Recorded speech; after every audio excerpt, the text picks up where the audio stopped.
agradezco a la compañera que me hace favor de retransmitir el contenido, ¿verdad? Podemos seguirlo trabajando así o podemos buscar alguna alternativa, ¿verdad? Ya les dije que a mí me fascina la tecnología, yo no utilizo redes sociales, pero podemos hacer la excepción, de pronto hacer un Facebook Live o algo así, y ahí ya quedaría grabada la clase, no sé, se me están ocurriendo algunas cosas, vamos a irlas platicando durante el camino. Esta clase de hoy, ¿sí? Aquí cerramos el contenido del primer parcial. Vamos bien rápido, vamos sumamente rápido. Ya lo que viene después es bastante más amigable, es un poquito más cómodo, ya no es tan teórico, ¿no? Entiendo que los exámenes los iniciamos la próxima semana, ¿verdad? Ya sabemos cuándo tenemos el nuestro. ¿Alguien sabe? ¿Todavía no? ¿Sí o no? Todavía no. Tenemos tiempo. Sí, ya los estoy.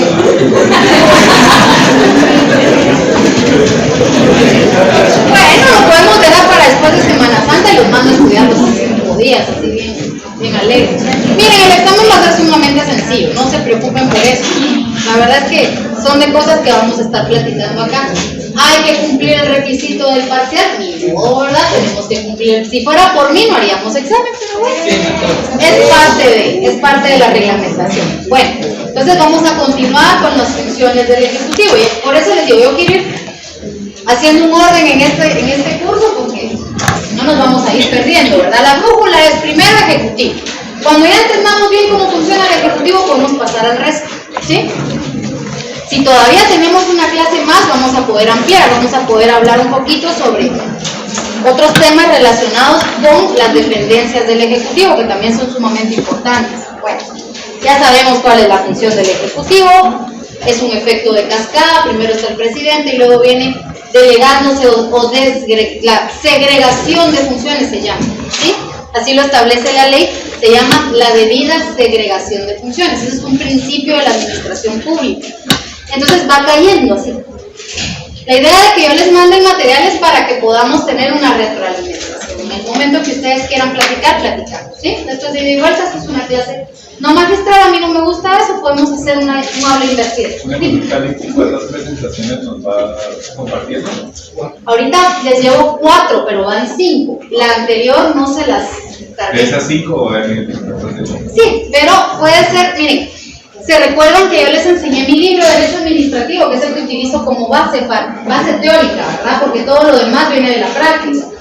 A mí me interesa más enseñarles la práctica, porque yo les puedo mandar a leer 20 libros y ustedes lo pueden hacer por su cuenta, ¿sí? Y eso, ¿para qué vamos a perder el tiempo acá? Yo prefiero que ustedes aprendan cosas que son más ya de la formación de administradores públicos. Entonces, ese libro yo les dije, miren, se los traigo y les sacamos copia, no vale la pena, porque está muy viejito, ya no tiene, ya está desactualizado, habla de 13 ministerios, son 14, ¿sí? Mi ley del organismo ejecutivo con la que yo estoy en mis privados habla de 13 ministerios.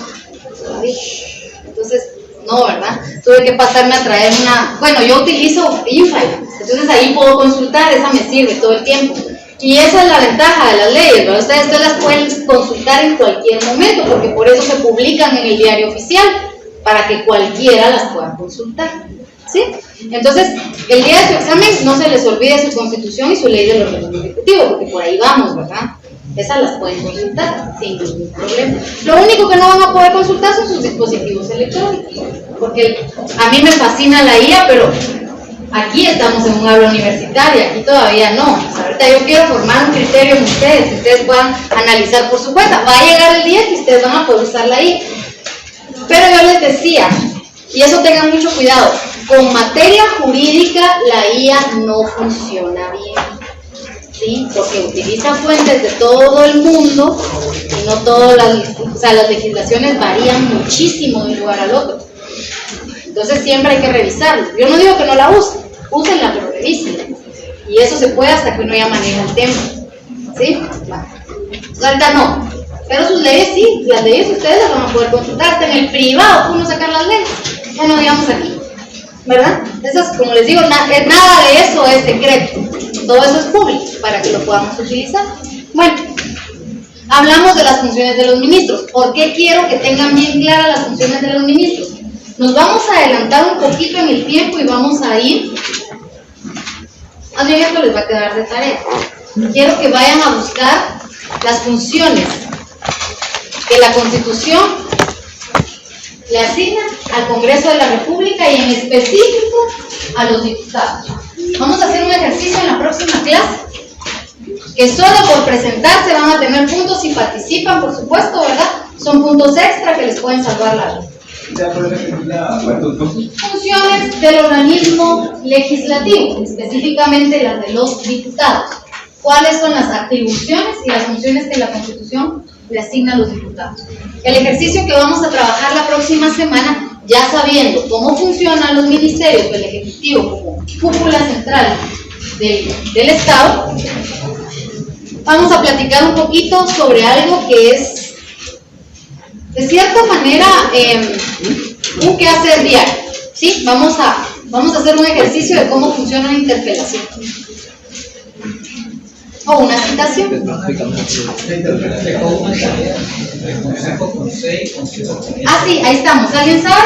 ¿Es consejo con C o consejo con S? ¿Cuál es la que? ¿Por qué depende? ¿De qué depende? Digamos el contexto, porque existen los dos, uno es en la corporación municipal y el otro es el órgano constitutivo del órgano administrativo. Correcto, excelente, ahí estamos. Esa es la diferencia. O sea, gramaticalmente, ¿sí? O lingüísticamente, la palabra es consejo con la S, ¿sí? Pero el consejo municipal es con la C. Entonces, si estamos hablando del consejo municipal, es con la C. Y si es el consejo de ministros, es con la S. Yo supe de alguien que se lo preguntaron en un privado. Miren, esas preguntas que les hago así no son al azar. Conozco muchos catedráticos de acá.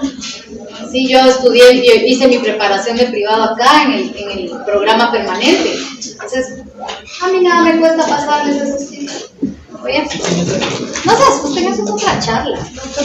Antes era muy diferente. Bueno, entonces, los ministros ejercen cierta jurisdicción.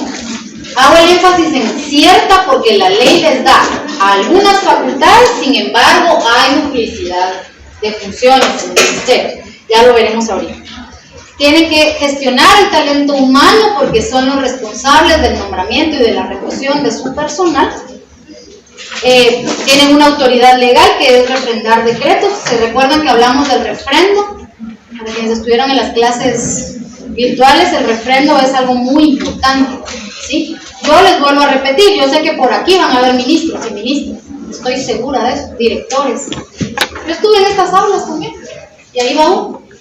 Entonces, es muy probable, y estas cosas ustedes las tienen que entender muy bien, porque cuando ustedes estén ejerciendo la administración pública en cualquier ámbito, hasta en la asesoría, van a llegar y les van a preguntar ese tipo de cosas. Esas cosas sí las preguntan. No les van a preguntar, defina qué es el derecho administrativo 2, nadie les va a preguntar eso.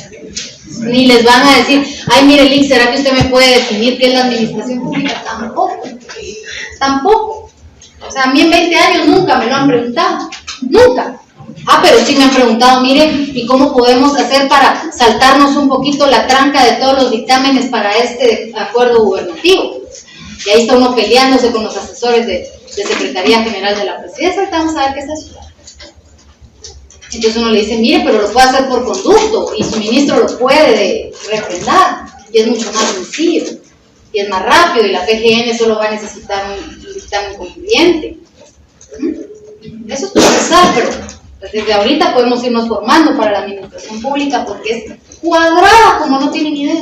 Si ustedes van a sentir cuadrado el notariado todavía no, ¿verdad? Sí. Ya, no lo sienten cuadradísimo. No, pero... Solo teoría. Historia.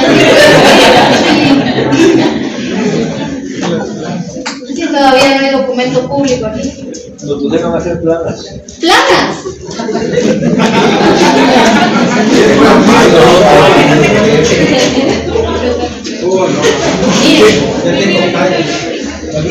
La licenciada dice de que obviamente el notario tiene que tener buena letra y eso sí se lo acepto, Porque ella, el ejemplo que ella pone, bueno, al menos tiene lógica, es de que en un lugar donde no se puede usar dispositivo electrónico, tenga que hacer a mano, no se entienda. Las actas sí las hacemos a mano a veces. Entonces, y la verdad es que, sinceramente, a mí las planas no me gustan.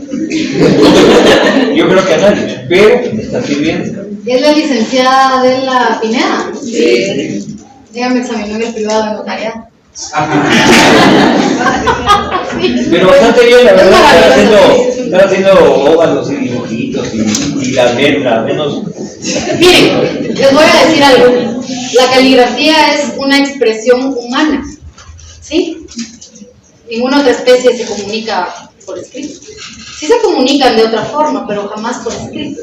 La escritura es la base de la historia, ¿sí? Entonces, si tenemos una buena caligrafía, pues qué bien. Ya no acostumbran a enviarse cartitas de amor, ¿verdad? Tristemente, sí, mi ex esposo tenía muchos defectos, pero tenía muy buena letra. Entonces puede ser que por ahí se vayan animando ustedes a tener buena letra. Bueno, luego la responsabilidad fiscal. Oiga, esta es muy importante. En el ámbito de la asesoría legal en la administración pública hay algo que es sumamente importante, ¿sí? Hay una característica muy importante en la abogacía y en el notariado.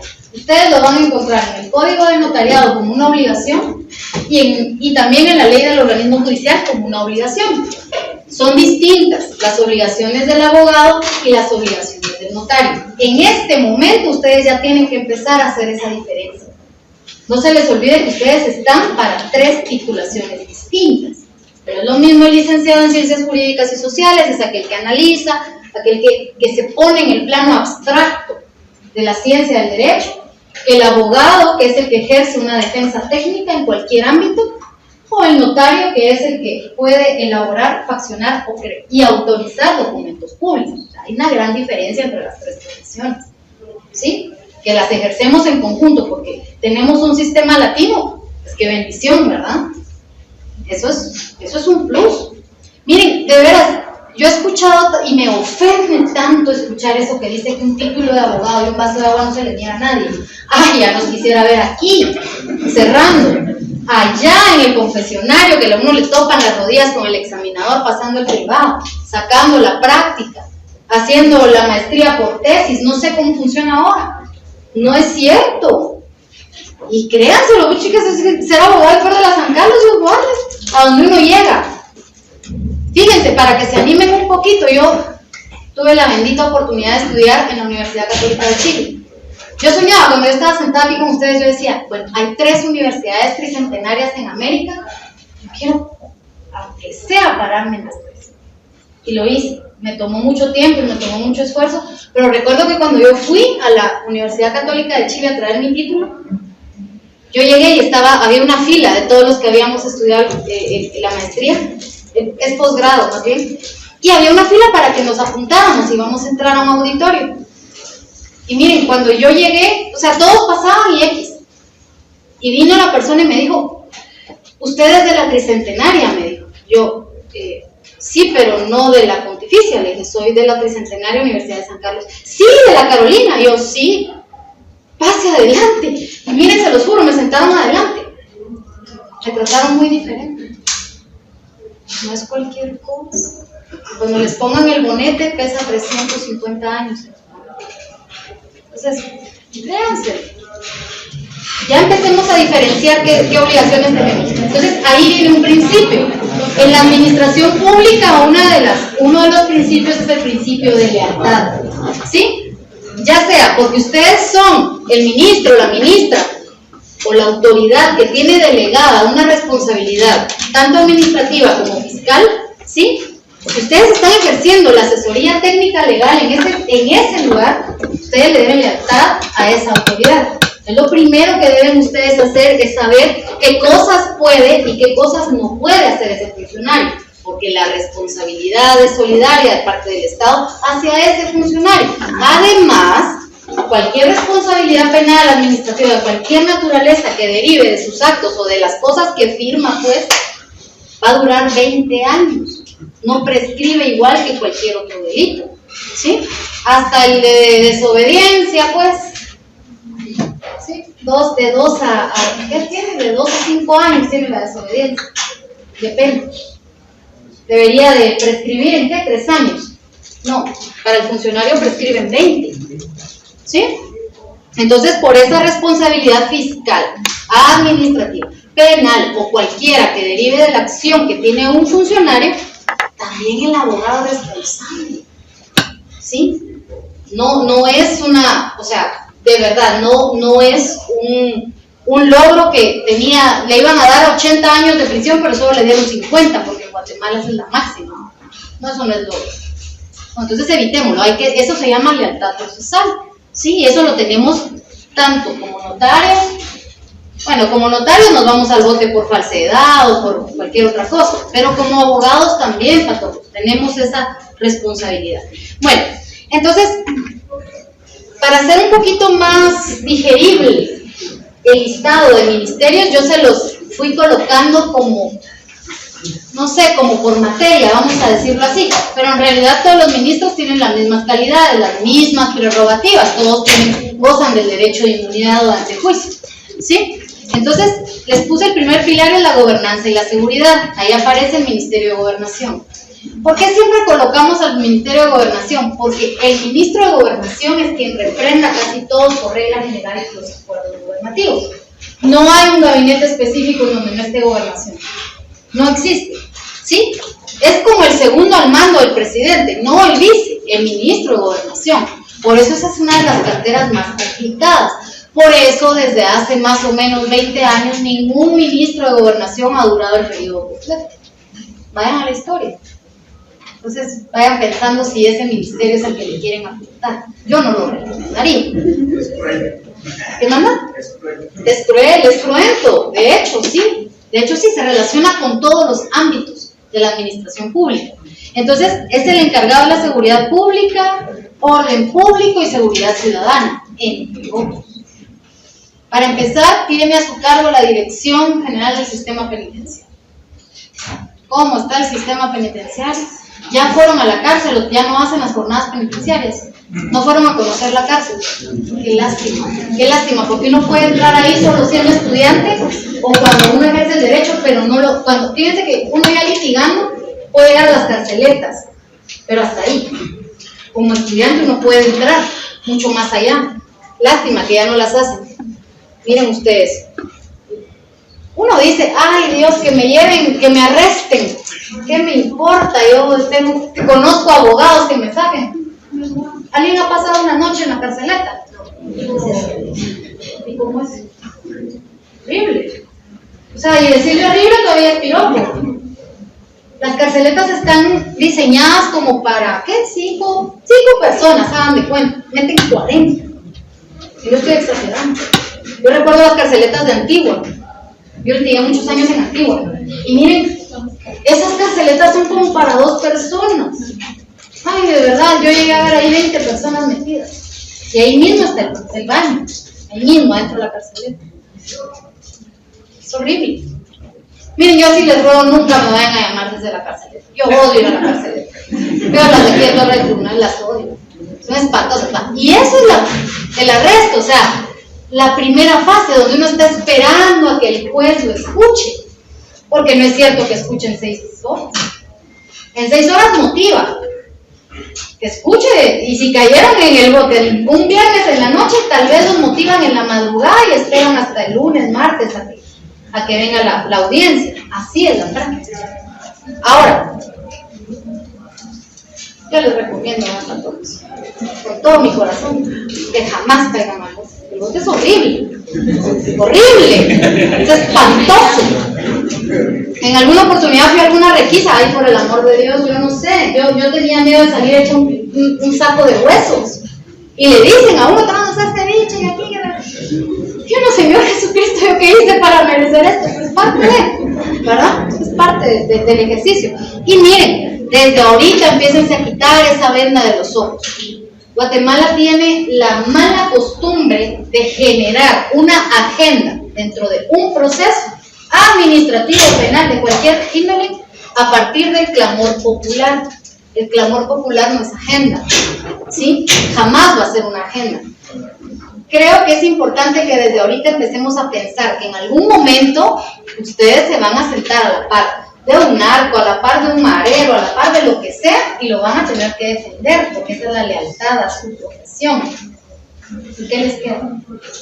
Me acuerdo un chat una vez, yo era fiscal, y el cuate tenía tatuado un ojo gay y en el otro ojo. Yo con aquel pánico cada vez que cerraba los ojos y me hacía ojitos en la espalda. Pero ahí tenía su abogado defensor. ¿Qué tal si alguno de ustedes va a ser director o directora de la defensa pública? Gana 70,000 pesos. Los asesores no están tan mal pagados y saben que ellos reciben muy buenas capacitaciones. Mi respeto, los litigantes de la defensa pública son los mejores litigantes. Otra dirección. Todo es administración pública, sistema penitenciario, ministerio de gobernación. O sea, no estoy divagando, todo va a caer a la administración pública eventualmente, ¿sí? Luego viene el Ministerio de la Defensa Nacional. Esta parte del Ejecutivo yo no la entiendo bien, con todo respeto, ¿sí? Con todo respeto. Yo actualmente trabajo mucho con militares, pero eso no lo entiendo. La asignación presupuestaria del MINDEF no la entiendo. Y siempre es el que tiene la mayor cantidad de asignación presupuestaria y el que tiene la mayor ejecución. Oh, sorpresa, jamás les hacen auditoría gubernamental. Ahí no entra la Contraloría. No entra nadie. Y he visto cuando citan, yo jamás he visto a un ministro de la defensa interpelado en mis 40 años de vida, nunca. Pero sí he visto que los citan y son unas citaciones ustedes a una casaca, pues. Solo para que no digan que ahí están. O lo que hace es delegar a cualquiera de sus viceministros. Y todo tranqui, y se va relax. Yo no entiendo, Guatemala no está en guerra. ¿Desde qué? Desde el 96, ¿verdad? Y la guerra era civil. Bueno. Es el responsable de la defensa nacional y de la soberanía. Ok. ¿Y qué tal si estamos en estado de sitio en este momento, en un estado de excepción, que ya los abordaremos más despacio? Y yo, fíjense que yo salgo todos los días a la calle y yo no miro un soldado en la calle. Y eso es una guerra también, ¿no? De cierta manera. Pero no pasa. Esta parte del Ejecutivo yo no la entiendo bien. Tal vez ustedes la entienden mejor y retroalimentamos. Los soldados andan solo en zonas rojas, pero tienen prohibido a la hora de un percance. Ellos no pueden accionar sus armas, solo la pueden hacer. Tampoco. Bueno, tampoco, ¿verdad? Ya ni eso. Tampoco. Estamos en la... Lo que pasa es de que para mí en lo personal la PNC su función es a la ciudadanía, el ejército es, como dice, cuidar la soberanía, atacar, y ellos no van a atacar a su propia ciudadanía. Claro, por esa razón es que la Dirección General de la Policía Nacional Civil está en el Ministerio de Gobernación y el Ministerio de la Defensa solo ve al ámbito castrense por tercero. Pero no entiendo por qué cuando deben de ejecutar. Sí, el ejército, así como la frontera, me dice que siempre están ahí peleando. Ay, Dios. ¿Y quién ha ido a la frontera Vamos a ver, vámonos a... Melchor de Menco. Va, Melchor de Menco, esa es una muy buena. Ahí está. Vámonos a Melchor de Menco. No. ¿Qué hay en la frontera de Melchor de Menco? Hay un montón de negritos del otro lado que no se pasan acá. A ver, ellos sí se pasan, pero se pasan guatemaltecos, se los han matado. Ahí está. Y la última vez fue en el río, donde los soldados guatemaltecos por altavoces solo les gritaron. Y bueno, yo esperaba, que los soldados del diseño no accionaron. Si hubieran accionado, ese es el asunto. Y nadie dice nada. No. ¿Y entonces el ejército de Guatemala qué? Ahí sí tendría por qué, ¿verdad? Podría accionar las armas ahí sin que nadie dijera nada. De todas maneras, por ahí está el artículo, no recuerdo si es el 19 o el 20 de la Constitución, en las disposiciones transitorias y finales. Ahí está regulado el refrendo territorial con Belice. Entonces, vean, vaya, eso es en Melchor de Mencos, vayan a Corín. Por Corinto entran 1000 personas diarias de forma irregular. Y no estoy exagerando, estos no son datos míos, son datos de Honduras, del gobierno de Honduras. O vayan a Ayutla. En Ayutla da risa, porque ahí lo que hay es una talanquera. No es talanquera, es una cadena. Una cadena es lo que hay, esa es la frontera, una cadena. Del otro lado está la Guardia Nacional de México, todo tranquilo, pero a las 10 de la noche se retira la Guardia Nacional de México y lo que hacen los delegados, los ¿cómo es que les llaman a ellos? Son encargados de control migratorio, sí, están en el puesto fronterizo, delegados del puesto de control fronterizo, ellos a las 10 de la noche sueltan la cadena. Y ahí pasan los zetas, pasan toda la mano. ¿Qué van a hacer? Los cuates ni arma tienen. Y la Guardia Nacional ya se retiró. La Guardia Nacional nada más está ahí para detener el tráfico de personas irregulares hacia allá. Pero de regreso les vale madre. ¿Entienden? ¿A qué me refiero? Y ahí es en donde debería entrar ese papel de la defensa de la soberanía nacional por parte de México. Es mi opinión personal, ¿sí? Y con todo respeto, pero no le veo por dónde. O sea, en fin, el Ministerio de Relaciones Exteriores dice conduce la política exterior y las relaciones diplomáticas, pero tiene otra función que es sumamente importante, que es la representación del Estado a nivel internacional. El ministro de Relaciones Exteriores tiene otro nombre. ¿Alguien sabe cómo se le dice al ministro de Relaciones Exteriores?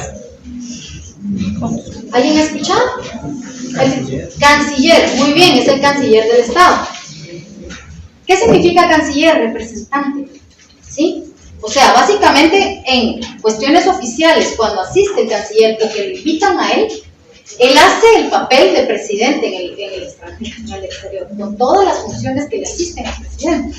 Es impresionante. Luego tenemos el pilar número 2, que es el desarrollo social y el bienestar. Les he de decir que la legislación guatemalteca, yo ya se los había dicho, es casi un copy-paste de la legislación española, pero también tiene copy-paste de otras legislaciones. El tema del desarrollo social y el bienestar social, ¿sí? Es una copia en parte de la legislación española, pero también de la legislación brasileña. Brasil, a través de los programas sociales, logró reducir considerablemente la pobreza extrema. De hecho, ellos casi la lograron erradicar. Se supone que el intervencionismo estatal puede lograr promover un desarrollo a largo plazo, un desarrollo sostenible.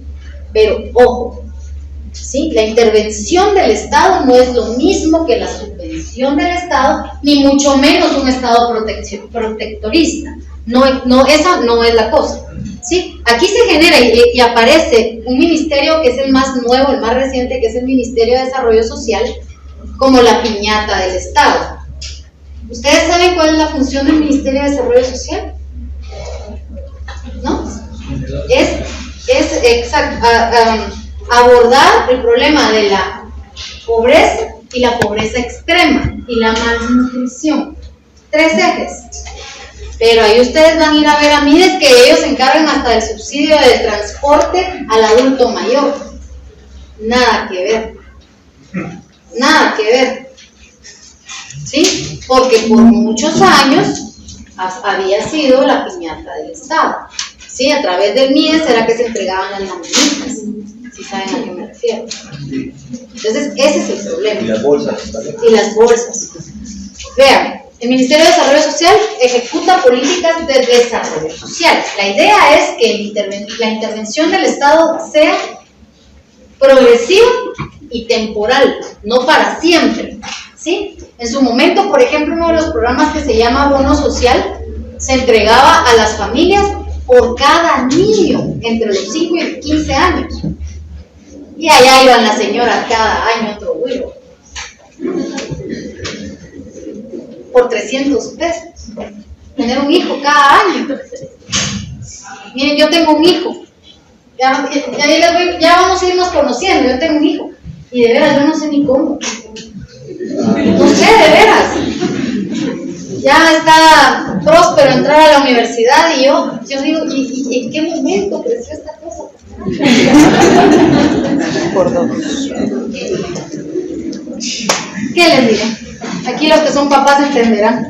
Un día estaba así, una cosita hermosa, cómo me caía de bien. Una cosa así, horrorosa. Sí, no, es que sí, entran a la edad de la desgracia, se vuelven desgraciados a cierta edad.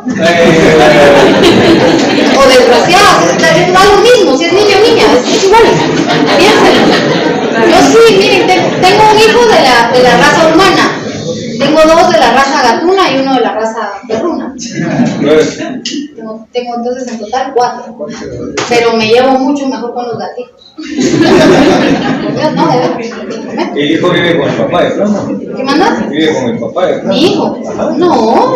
Ya está todos los días ahí. No, son lindos. Él es mío. Es caóticamente lindo. Son lindos los hijos, son mentiras, oye. Sí. Pero mejor si no. Piénsenlo, de veras. Piénsenlo. Luego esto me recuerda a que hay otro ministerio dentro de este mismo pilar de desarrollo, que es el Ministerio de Educación. ¿A qué se dedica el Mineduc? A la educación pública. A crear la política de educación. ¿Sí? No pasa. Háganme un favor. Hoy publicaron, ¿sí?, el decreto que amplía el presupuesto general de ingresos y egresos del Estado. Porque como quedó suspendido el decreto que aplicaba para este año, entonces aplicó el del año anterior, que eso es lo que dice la ley general, la ley orgánica del presupuesto. Entonces se aprueba esta ampliación con el fin de poder, pues, más o menos equiparar la cosa, ¿verdad? Para que todo el Estado logre cumplir con sus fines, el Ejecutivo específicamente. Ahora bien, miren cuánto le asignan al Ministerio de Educación. El Ministerio de Educación es uno de los ministerios que ejecuta muy bien, casi igual que MINDEF, casi igual. Pero es que ejecutar para pagar planillas es muy sencillo. El 90% del presupuesto que se asigna al Ministerio de Educación es para pagar planillas, nada más. Un 5% es para gastos de funcionamiento y el 5% restante es para remozamiento de escuelas. O sea, ahí ya no hay cabida para crear nuevas instituciones educativas.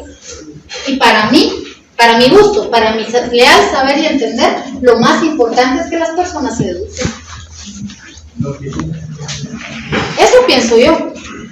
No sé qué opinan ustedes. Cualquier tipo de educación es bueno. Yo creo que apostarle a la educación técnica también sería una buena idea, una buena estrategia. Sin embargo, no sé qué tanto dirige la educación nacional, currícula y gestión escolar. Recuerdo la última vez que hubo un cambio en el currículum nacional base fue hace como 25 años. ¿Qué tanto funciona ese CNB actualmente? No lo sé. No lo sé, porque hay colegios que tienen un sistema americano en el que los niños van eligiendo, o sea, ellos van aprendiendo conforme a sus aptitudes y habilidades. Yo tampoco estoy de acuerdo con eso, porque hay una educación general que es importante tenerla, hay una base, por eso se llama cultura general, o la educación básica. Pero, no lo sé. No sé qué tanto hace eso el Ministerio de Educación. Ustedes tienen toda la libertad de juzgar. Aquí no hay problema. Luego está el Ministerio de Salud Pública y Asistencia Social. Va, ya hablamos del voto, que es bien feo. ¿Quién ha ido a un centro de salud? Ahí es más feo, ¿no? No sé qué está más feo. Si un hospital público o la cárcel. Pero miren, la comparación no es en vano, ustedes, o sea, parece chiste, pero es anécdota. O sea, ahí es bien feo. A ver, ¿alguna de mis amigas ha sufrido violencia ginecológica alguna vez? Es horrible, es espantoso. Y el ISO no forma parte del sistema de salud pública, ok, pero es lo más parece. La ginecológica me atendió a mí, fue bien grosera, la verdad. Y llorando. Sale uno llorando. El consultorio porque ¿Cómo estás teniendo tu bebé? Para eso abrió las piernas.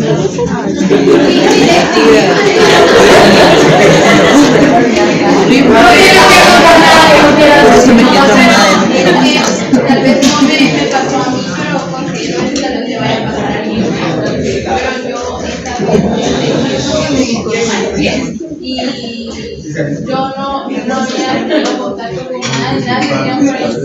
Y ese día, ella sí hizo el acto.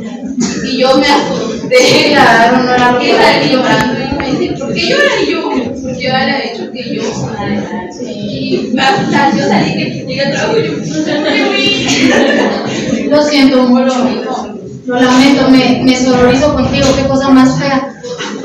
Va, y se supone que el sistema de salud pública está especializado en el área de ginecobstetricia.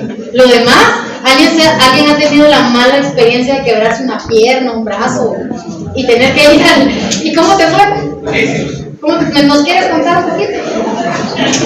¿O no? No te quiero revictimizar. No, ahí está,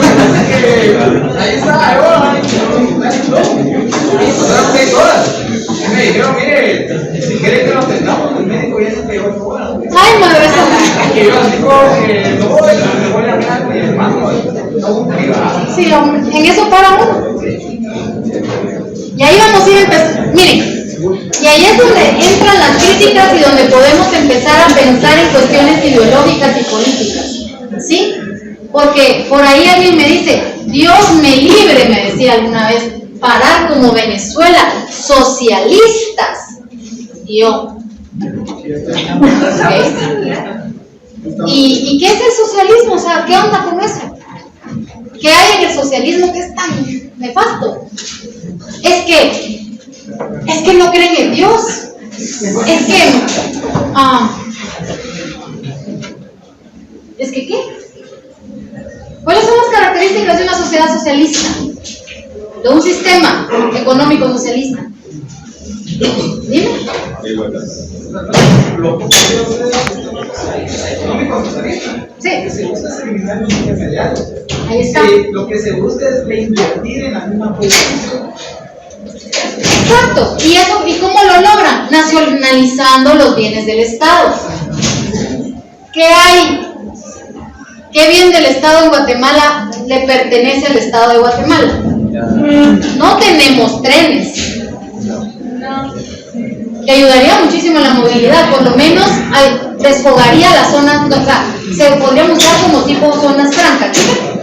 Lo que pasa es que yo, hablando lo que estoy un poco en economía, es que el Estado funciona como que para una familia. Correcto, es protectorismo. Si no, uno no tiene así como que para sustentar a la familia, o sea, no tiene algún negocio, Correcto.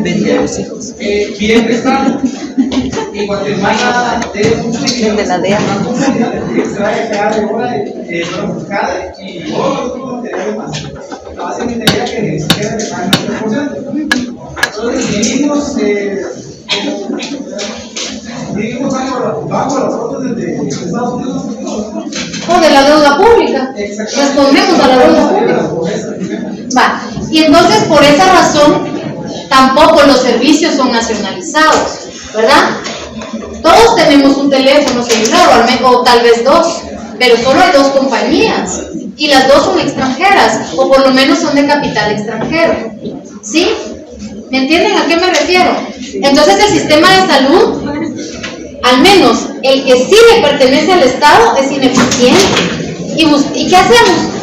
Pagamos un seguro médico o somos apagafuegos, atendemos una emergencia médica bajo el riesgo de que eso pueda significar un costo elevadísimo. ¿Sí? Bueno, y luego tenemos el Ministerio de Cultura y Deportes. ¿Alguien aquí sabe a ciencia cierta qué hace el Ministerio de Cultura y Deportes? ¿Cómo se llama? Promulgar lo que es el deporte nacional y el arte nacional en letras, ¿verdad? ¿Por qué todos están yendo? Porque Los buses. por el socialismo. Por el socialismo. Los ofendí, lo siento. Perdón, comentar el deporte nacional y me decías. ¿Cómo se llama? Promulgar el deporte nacional y el arte nacional. O sea que en letra. En letra, porque los deportistas que han destacado lo han hecho por su propio medio. El apoyo que hay creo que es para el fútbol, no ha tenido logros, ¿verdad? El arte nacional, si no es por las marimbas, que yo creo que ellos mismos se pagan, o los que nos invitan, los músicos nacionales aquí en Guatemala, músicos, no digamos poetas, pintores, escultores, no hay nada. No es nada, realmente el gobierno, que este ministerio impulsa. Y si hay algo por ahí, está muy escondido, muy para ellos, que realmente existe.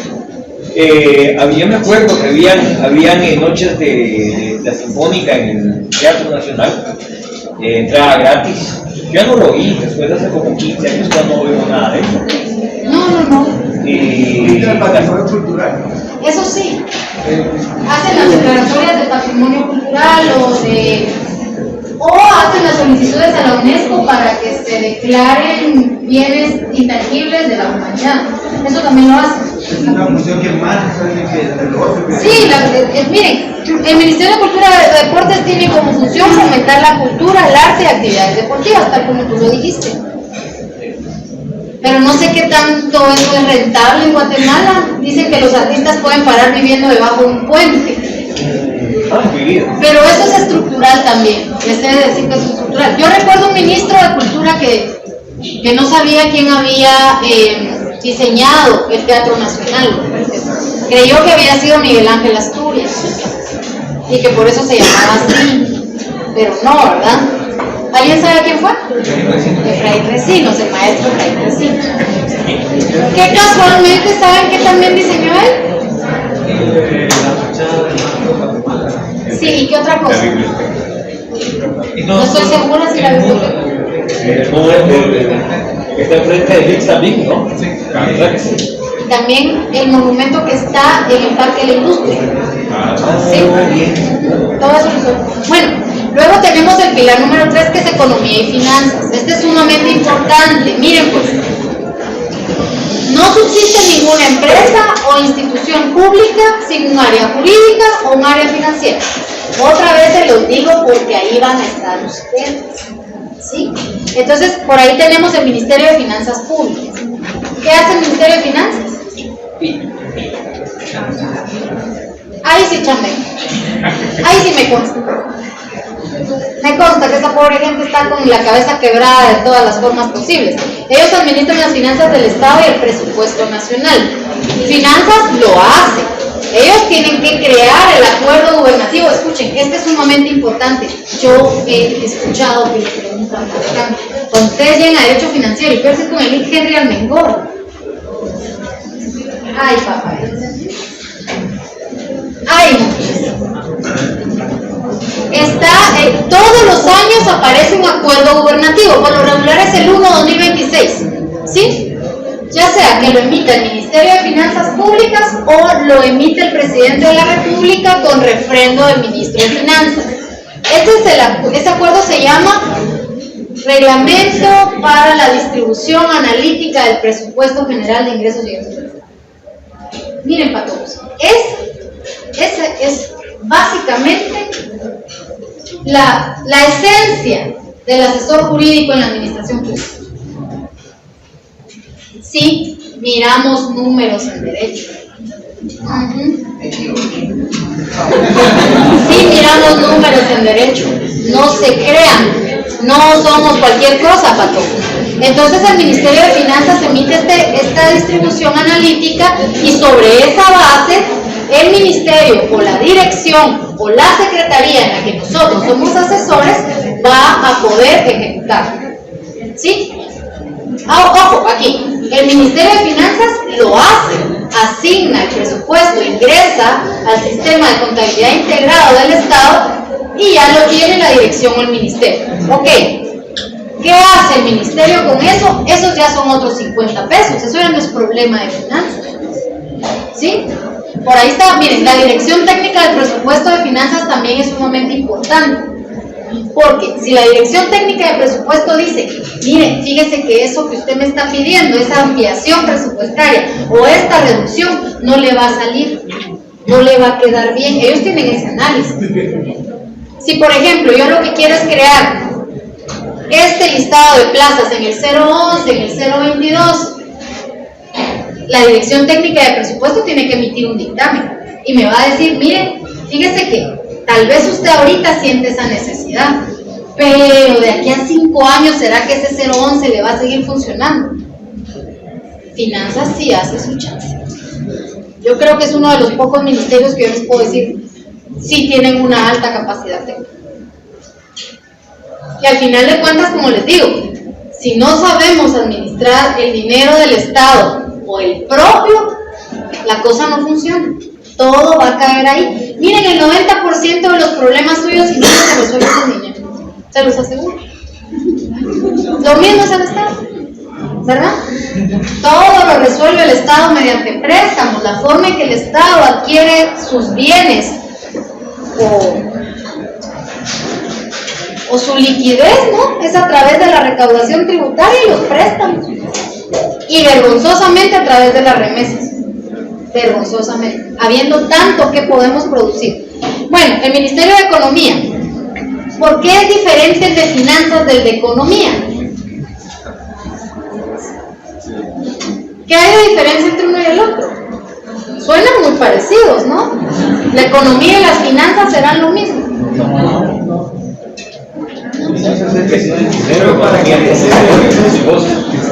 Eso, muy bien.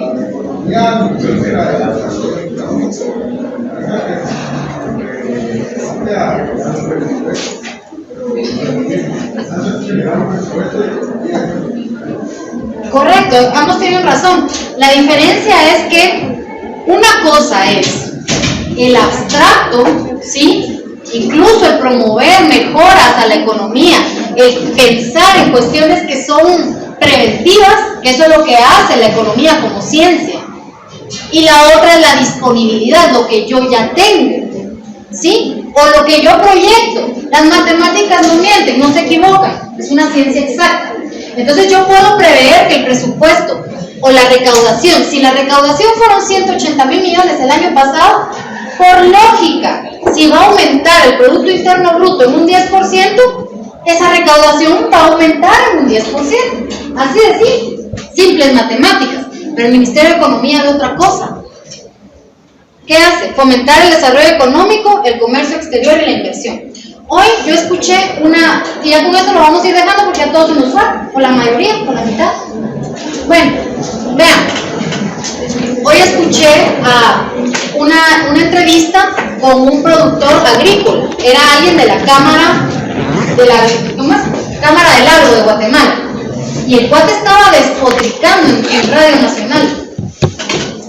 Y dijo algo que a mí me llamó poderosamente la atención. Él dijo, miren, acudimos a la ministra de Economía y nos dijo, busquen otros mercados, a la Cámara del Agro.